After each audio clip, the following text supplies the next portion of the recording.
quite a few people. If you've never been to one before, these are modeled after the popular TED Talks that I'm sure a lot of you have seen in a class or on YouTube. And basically it gives students in our speech class the opportunity to talk about something that they feel like they're passionate about, that they have some expertise on, and share that information with you. So today we have Senior Logan Brown. So when he comes out, he's going to give his red talk, which is about just a little short of 15 minutes, and then it'll be followed by a brief Q&A session. So if you hear anything you want to ask him about, you want to challenge him on a little bit during his talk, feel free to raise your hand, and we'll take a few questions after his talk. My ask for you, students in the audience, please be sure your phones are silent right now so you don't interrupt Logan's talk, and then please stay off those during it. Give full attention to him up here, and I think you'll be impressed with what you see and hear today. Sound like a plan? Awesome. Okay, so very proud of this student. I had him as a sophomore a couple years ago, have him again this year in my speech course. We've had to kind of clean things up last minute here lately for his talk because he was busy being one of the best swimmers in the state at the end of last week. So without any further ado, please welcome Senior Logan Brown.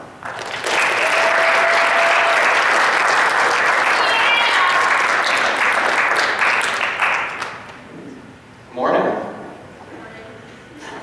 I'd like to start this off by asking you guys a series of questions. Just answer by raising your hands. How many of you have ever read a book that has dramatically changed your worldview? Raise your hands. All right. How many of you have a song that, if you're having a bad day, you can listen to it and it'll turn your day around just like that? All right, all right. How many of you have ever watched a movie that has made you laugh or cry? Okay, that's good, almost everyone. And these are all examples of ways that pop culture affects us. But what is pop culture?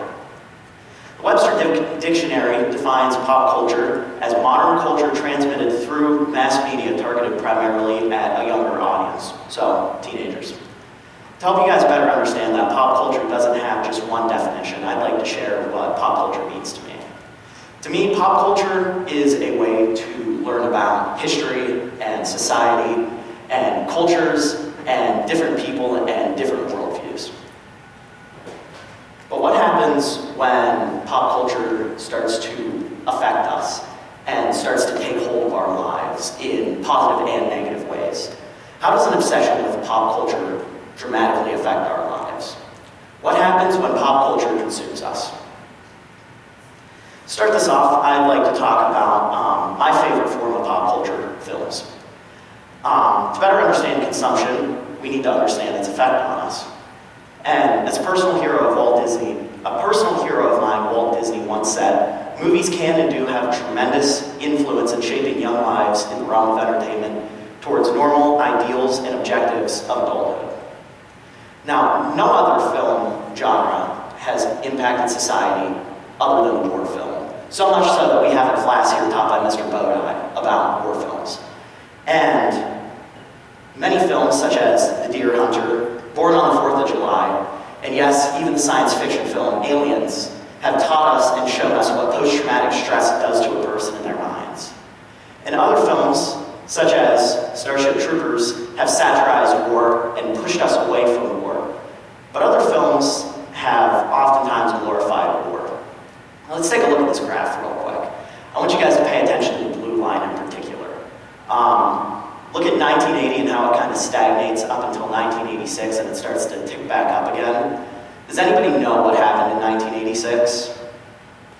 Faith? Was it the Gulf War? No, it was not the Gulf War. Something much more silly that would impact enlistment numbers in the Air Force. The film Top Gun came out in 1986. And along with Top Gun, other films such as Black Hawk Down, Full Metal Jacket, and even though it's one of my favorite films of all time, Saving Private Ryan, have all glorified war and made war seem like an incredibly noble endeavor that will turn boys into men and ultimately heroes. Another form of pop culture that dramatically influences our lives is social media.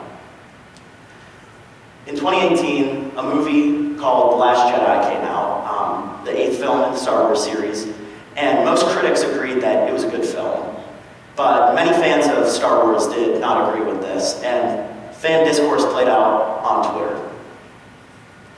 Some of the extremes that Star Wars fans took in this discourse were bullying the actress they saw as the root of all the problems, Kelly Marie Tran. They tanked the Rotten Tomatoes score, as you can see here, and it's actually gone down even more since this screenshot was taken back in 2019. It's now at 52%.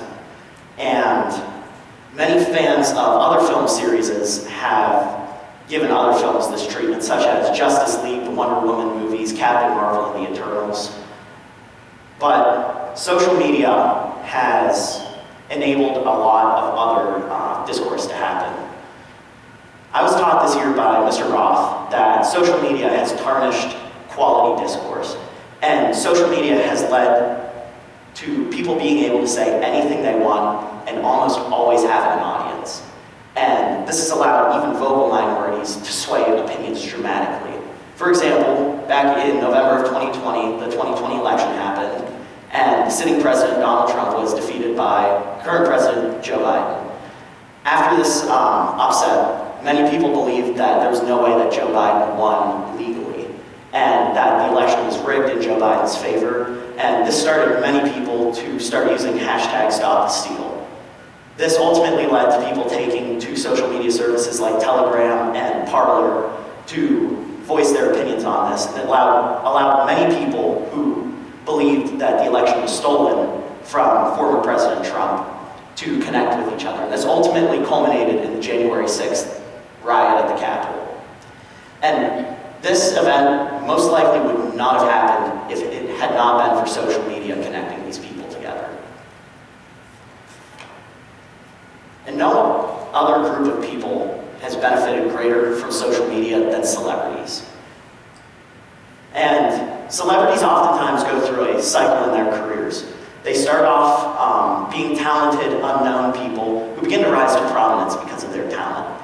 And eventually they reach peak fame, and from this peak fame, they begin to break down. Some people begin to call them crazy or view them as crazy. And this leads to a fall from grace and a fall from the public eye.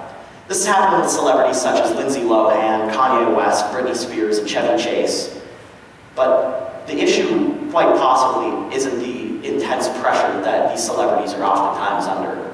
I personally believe that the issue is pop culture. Celebrities oftentimes start off as people, just people like you and me. And they're self-aware of this, and they understand that they're just people, given talent more so than other normal people, and that is why they're famous. But eventually, they start to lose this self-awareness, and they begin to not see themselves as mere mortals, but as modern gods. In 2013, Kanye West released a studio album called My Beautiful Dark Twisted Fantasy, and this was his comeback album after falling from the public eye after his incident at the VMAs and a string of interviews where he came off incredibly arrogant. And on My Beautiful Dark Twisted Fantasy, there was a song called Power, where there's a quote up here. And at its core, it's a song about rising to power, as the title insinuates, and abusing power, and ultimately losing support. It starts off at the highest of highs and rapidly spirals into the lowest of lows. It paints a vivid picture of what fame does to a person. And it demonstrates an early self-awareness from Kanye West. As this line demonstrates, no one man should have all that power. But these days, this self-awareness is gone. Back in the 2020 election, Kanye West saw himself as such a public figure that he decided to run for president. That ultimately didn't fare well for him. In his home state of California, he only received 1.3% of the vote. And on local news coverage about the election, when they were showing percentages of what each candidate got, he didn't even have a picture listed next to him. It was the picture that they had, they didn't have a picture of his face. It was kind of like a default social media profile picture.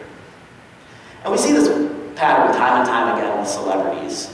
And it seems to be never ending, unfortunately.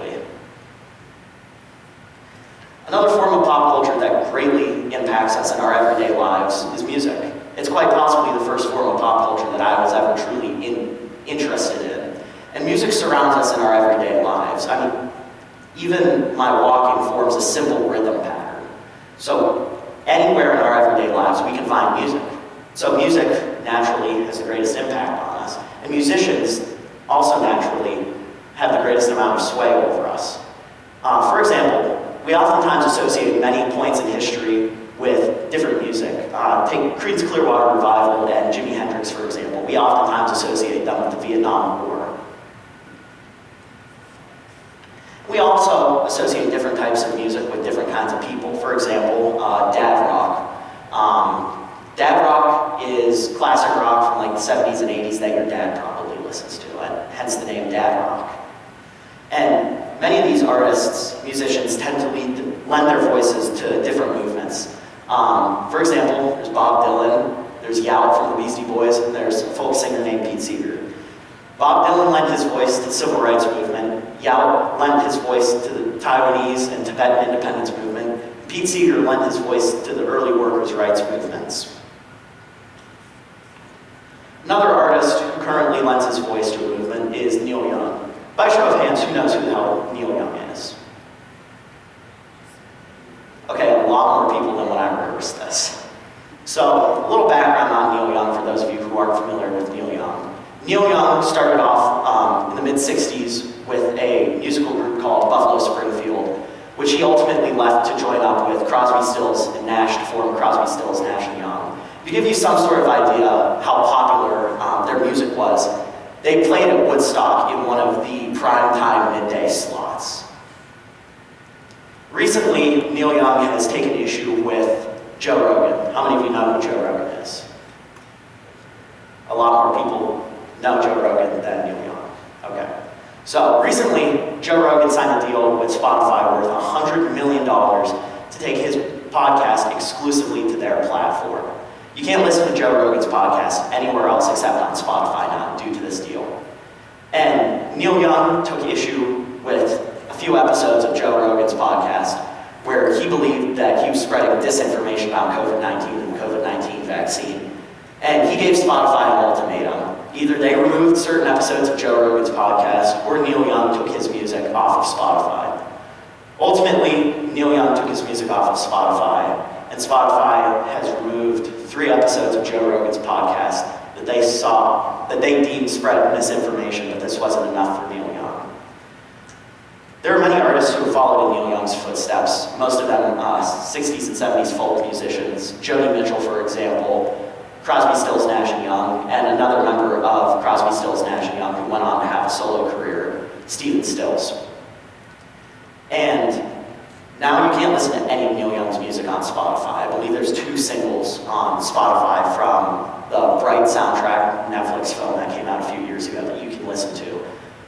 So, a lot of people have started canceling their Spotify subscriptions, either to show support for Neil Young or just because they're fans of Neil Young and want to be able to listen to his music on another streaming service. I fall in this latter category. As a fan of Neil Young, I wanted to listen to Neil Young's music, so I canceled my Spotify subscription recently and switched over to Apple Music. And I did this not because I took issue with anything that Rogan said. I honestly think what Joe Rogan does is a rather noble endeavor of allowing different people from both sides of the political aisle to come on his show and voice their opinions and have a conversation. But I wanted to be able to listen to one of my favorite musicians, so I switched streaming services. So for about the past 10 to 12 minutes, I've explored with you guys how pop culture consumes us and how pop culture affects us. I hope that after today, you guys all walk away with a greater understanding of what pop culture does to us and how pop culture can affect us in our everyday lives. And ultimately, the choice is up to you. Will you take the blue pill and continue living as you did before and blindly consuming media unaware of what it can do to you? Or will you take the red pill and be aware and conscious of what pop culture can do to you? Because whether you like to admit it or not, pop culture can and does have an effect on us, whether by shaping our opinions consciously or subconsciously. And whether it's a movie glorifying the Air Force from the 1980s, or fake TikToks and Instagram posts coming out of Russia about the war in Ukraine, we are all shaped and molded in good and bad ways by the media that we consume. After today, I hope that we can all choose to be molded in a positive way by media. Thank you.